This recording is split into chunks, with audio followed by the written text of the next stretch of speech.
This video will cover the eye muscles and the lacrimal apparatus. The lacrimal apparatus is the apparatus that's involved in producing and collecting tears.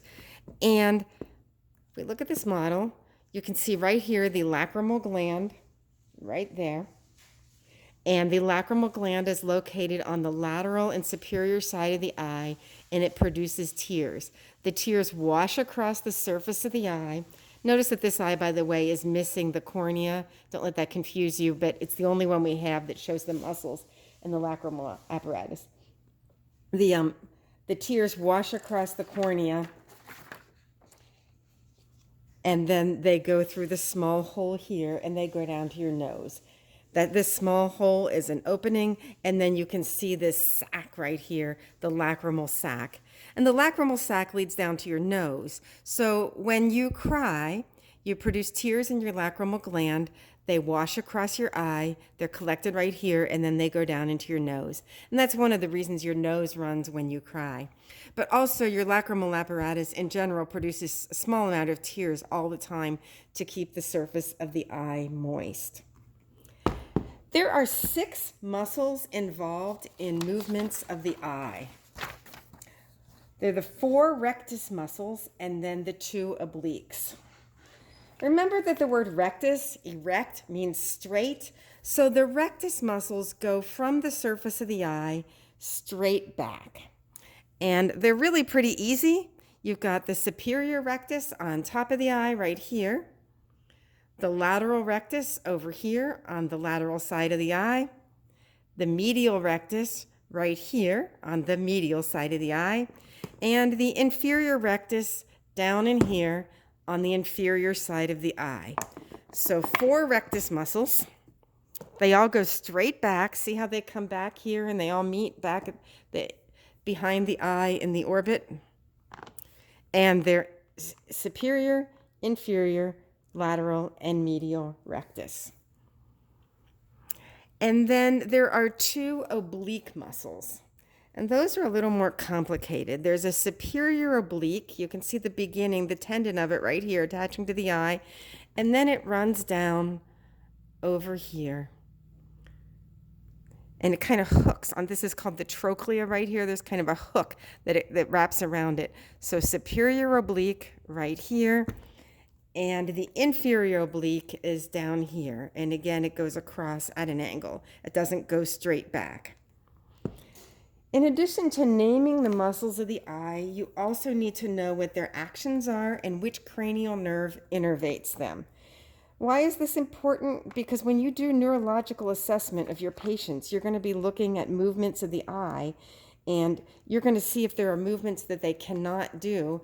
And if they can't, then you'll know which cranial nerve or what part of the brain is not working well on them. So this comes in as part of your neurological assessment that you learn in nursing 4. So let's start with the lateral rectus. The lateral rectus is on the lateral side of the eye right here. It goes straight back into there.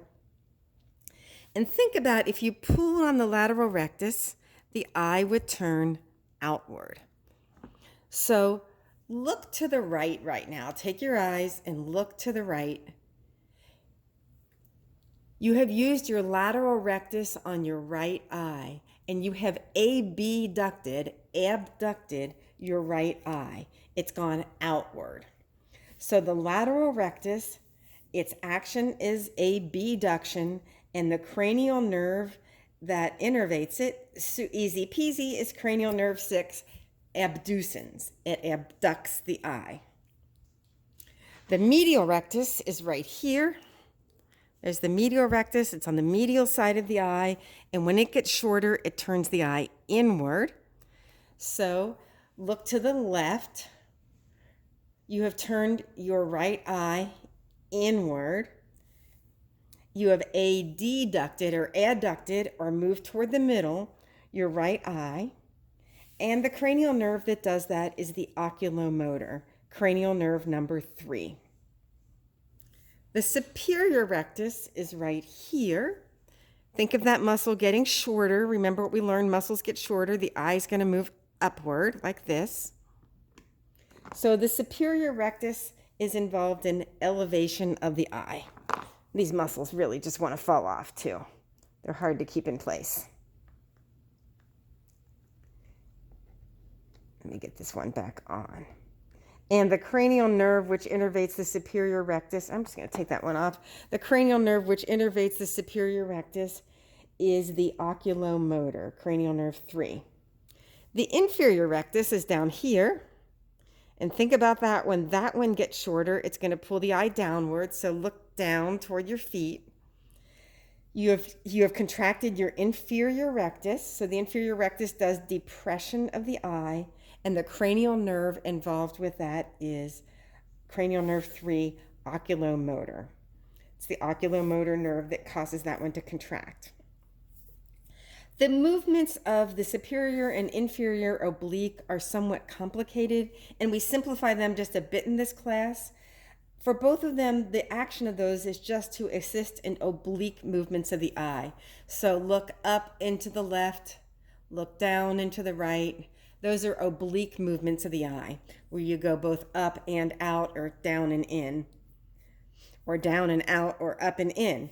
So for this purposes of this class, all you need to know is that they assist in oblique movements of the eye. The superior oblique, which is right here, is innervated by the trochlear nerve, cranial nerve 4. And the inferior oblique, which is this one down here, is innervated by cranial nerve 3, oculomotor. So how are you going to remember all these? If you remember what we did in that muscle action lab earlier in the semester, just think about what happens when that muscle gets shorter. For instance, when the superior rectus gets shorter, it's going to cause the eye to roll upward. So you know that elevation of the eye is the action of the superior rectus. In terms of the cranial nerves, the lateral rectus, this one over here that has fallen off, and there's the rest of it, the lateral rectus does abduction, and it's cranial nerve 6, abducens.